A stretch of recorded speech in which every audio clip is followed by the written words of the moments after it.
Good morning.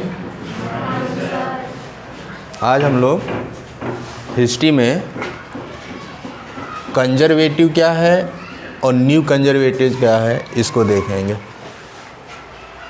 ठीक है, तो सबसे पहले हम लोग कंजर्वेटिव देख लेते हैं। कंजर्वेटिव की हिंदी होती है रूढ़वादी। रूढ़वादी मतलब ऐसे लोग जो पुराने रीति रिवाज या पुरानी विचारधारा को मानते हैं, ऐसे लोगों को क्या कहा जाता है? हाँ, कंजर्वेटिव कहा जाता है। जो पुराने रीति रिवाजों को, पुरानी विचारधारा से प्रेरित होते हैं।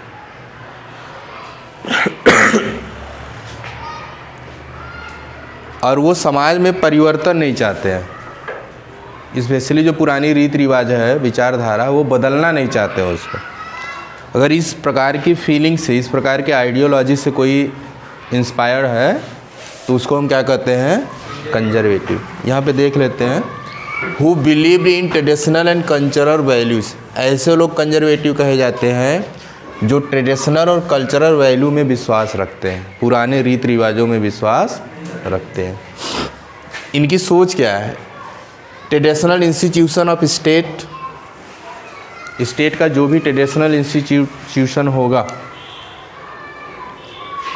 सोसाइटी या सोसाइटी में ऐसा कोई ट्रेडिशनल इंस्टीट्यूशन होगा, जैसे मोनार्की है, चर्च है, सोशल हायरार्कीज है, प्रॉपर्टी है, फैमिली है, तो इनका कहना था इन सारी चीज़ों को बचा के रखा जाए, सुरक्षित रखा जाए, सुरक्षित रखा जाए। जो कंजर्वेटिव थे, पुराने रीति रिवाज में विश्वास करते थे।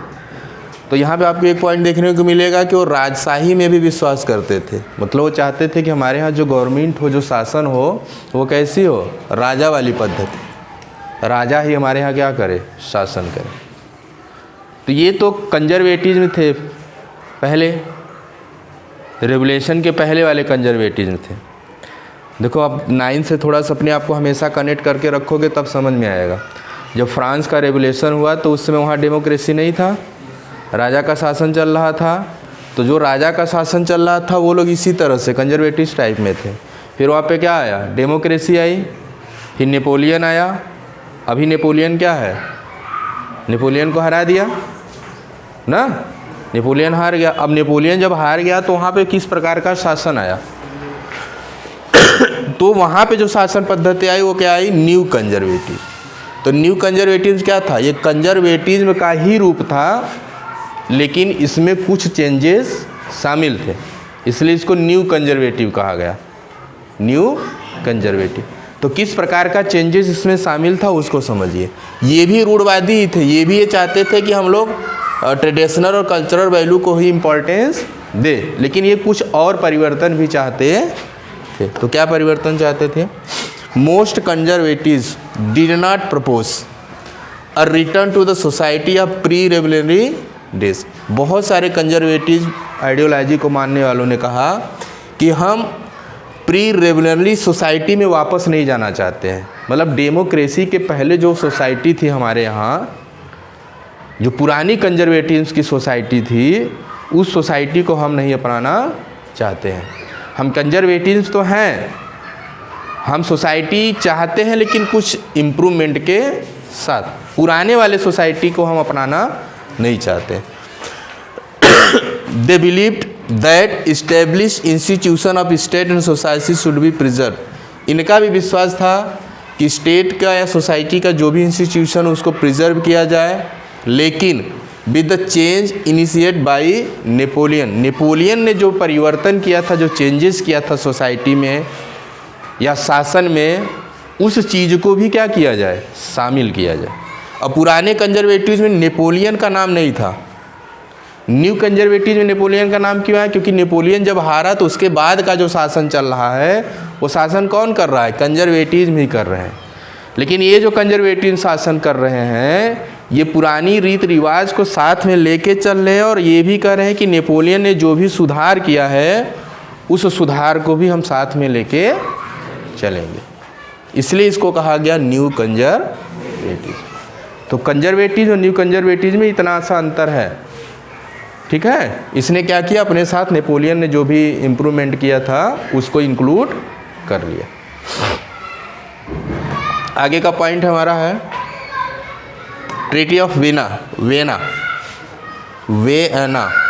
1815 में हुआ था। एक प्रकार की संधि हुए। ये संधि किसके किसके बीच में देख लेते हैं। Napoleon was defeated by Britain, Russia, Persia and Austria collectively. आपने पढ़ा था बैटल ऑफ वाटरलू, जिसमें नेपोलियन को ब्रिटेन, रसिया, पर्सिया, ऑस्ट्रिया ये एक साथ आते हैं और आपस में मिलकर नेपोलियन को क्या करते हैं, हरा देते हैं। हराने के बाद क्या होता है, meet a Vienna to draw up a settlement for Europe. हराने के बाद इनकी एक मीटिंग होती है और उस मीटिंग में वो क्या करना चाहते हैं, यूरोप का सेटलमेंट करना चाहते हैं कि भाई अब तो नेपोलियन चला गया है तो यूरोप में किस प्रकार से शासन किया जाएगा, यूरोप में क्या होगा, कैसे होगा, इसको लेकर उन्होंने एक सेटलमेंट किया। ठीक है, एक ट्रीटी बनाई जिसको कहा गया ट्रीटी ऑफ वीना, और ये बना कब, 1815 में ही। तो इसमें क्या क्या था देखिए। पहला यह था कि Bourbon dynasty was restored power in France. इन्होंने कहा इस वीना में जो एक संधि बनी इन लोगों की, इसमें पहला पॉइंट रखा गया कि फ्रांस में फिर से किस डायनेस्टी का शासन आ जाएगा, फिर से उस डायनेस्टी को वहाँ का राजगद्दी दे दिया जाए, फिर से वह डायनेस्टी फ्रांस में क्या करे, शासन करे। तो अब यहाँ पे क्या हो गया,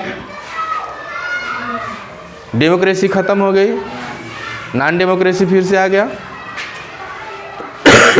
अगला पॉइंट क्या था, a series of state created on the France boundary for preventing French expansion in future.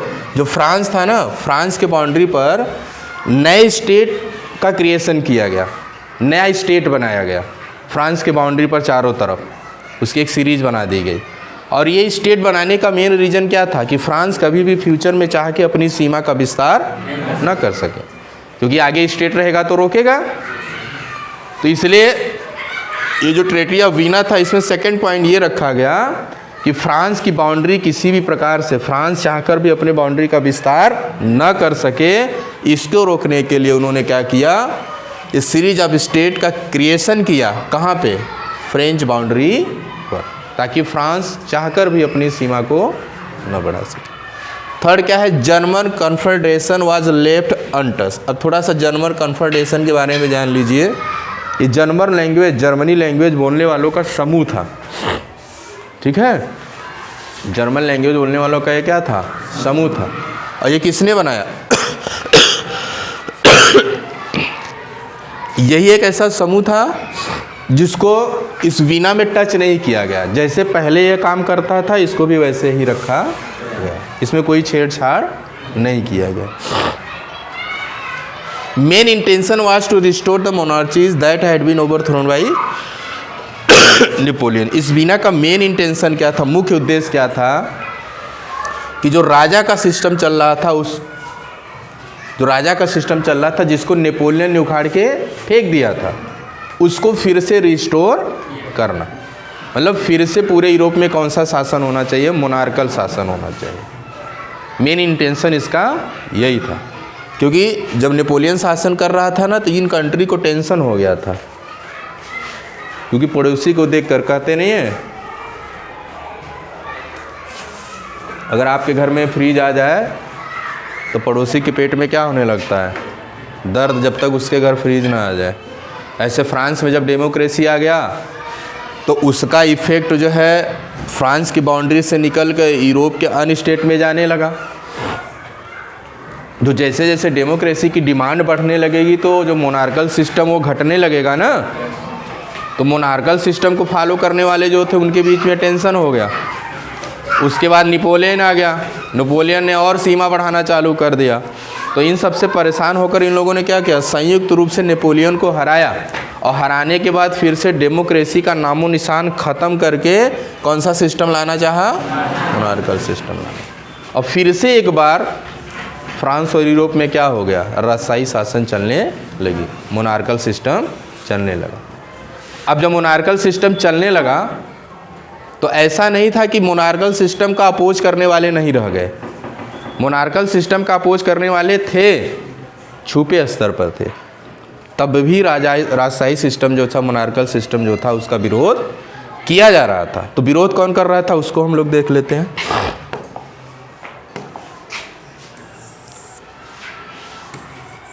अच्छा, इतना ही है।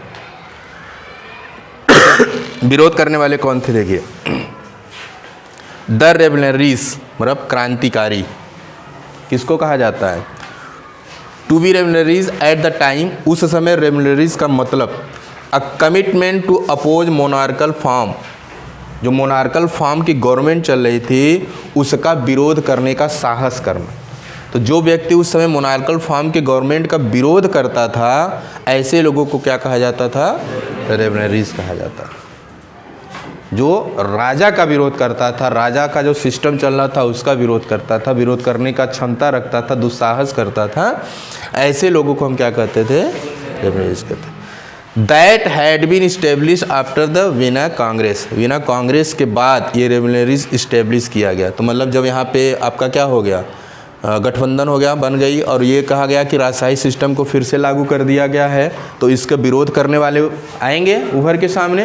तो जो विरोध करने वाले उभर के सामने आ रहे थे उन्हीं को क्या कहा गया? और ये लोग क्या चाहते थे? To fight for liberty and freedom. ये जो रेवलरीज थे इनका मेन उद्देश्य क्या था? ये लिबर्टी को चाहते थे, फ्रीडम को चाहते थे, इसीलिए क्या कर रहे थे? अपनी लड़ाई लड़ रहे। तो ट्रेटी ऑफ वीना के बाद तो फ्रीडम और लिबर्टी ख़त्म हो गई, क्योंकि मोनार्कल फॉर्म का गवर्नमेंट आ गया।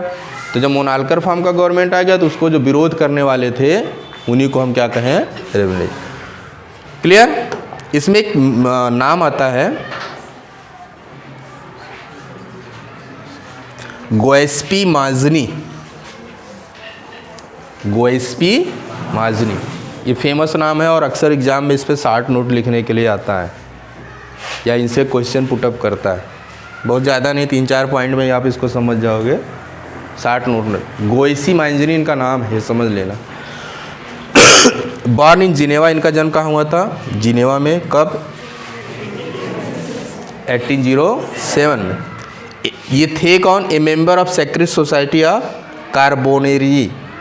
कार्बोनेरी में एक सेक्रेट सोसाइटी मतलब क्या होता था?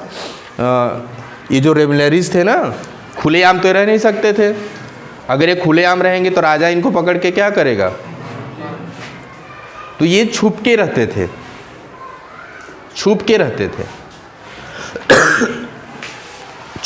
थे। तो जो छुप के रहने का एक सोसाइटी बना था उसी को हम क्या कहते थे? तो कार्बोनरी में एक सोसाइटी थी, सेक्रेट सोसाइटी, उसके क्या थे? मेंबर थे। उसके क्या थे? ये मेंबर थे। फाउंडेड यंग इटली इन मर्साइल्स, इन्होंने मर्साइल्स में यंग इटली बनाया, एक सीक्रेट सोसाइटी बनाई। और बर्न में भी इन्होंने क्या बनाया? Young Europe. ये सीक्रेट सोसाइटी इन्होंने बनाई थी, नाम रखा था। सीक्रेट सोसाइटी का काम क्या था? ज़्यादा से ज़्यादा मेंबर को ऐड करना, ठीक है, ज़्यादा से ज़्यादा मेंबर को ऐड करना, या पूरे धीरे धीरे जो रेवलरीज थे उनकी संख्या को इतना ज़्यादा बढ़ा देना कि एक दिन पूरा देश जो है इस फार्म वाले गवर्नमेंट, जो मोनार्कल गवर्नमेंट है, उसका क्या करना चालू कर दे? विरोध। इनका मेन उद्देश्य यही था। तो थोड़ी संख्या में पहले थे, धीरे धीरे उन्होंने क्या किया? अपनी संख्या को बढ़ाना चालू किया। तो इसके लिए उन्होंने एक सोसाइटी बनाई। इसी सोसाइटी के थ्रू क्या कर रहे थे? अपनी संख्या को इंक्रीज कर रहे थे। देखिए, believed in the unification of Italy into a republic. इनका विश्वास था इटली का यूनिफिकेशन किया जाए। किसके लिए? रिपब्लिक के लिए। अगर इटली में हमको रिपब्लिक लाना है, डेमोक्रेसी लानी है, तो उसके लिए हमको क्या करना पड़ेगा? यूनिफिकेशन ऑफ इटली, इटली का एकीकरण करना पड़ेगा। मतलब सारे इटली में जितने लोग रहते हैं उनके अंदर ये फीलिंग क्रिएट करना पड़ेगा कि वो मोनार्कल फॉर्म की जो गवर्नमेंट उसका क्या करे? विरोध करें। और जब तक ये नहीं होगा तब तक डेमोक्रेसी नहीं आने वाली। तो ये काम कौन कर रहा था? गोएस्पी माजनी ने कर रहा था। फिनिश।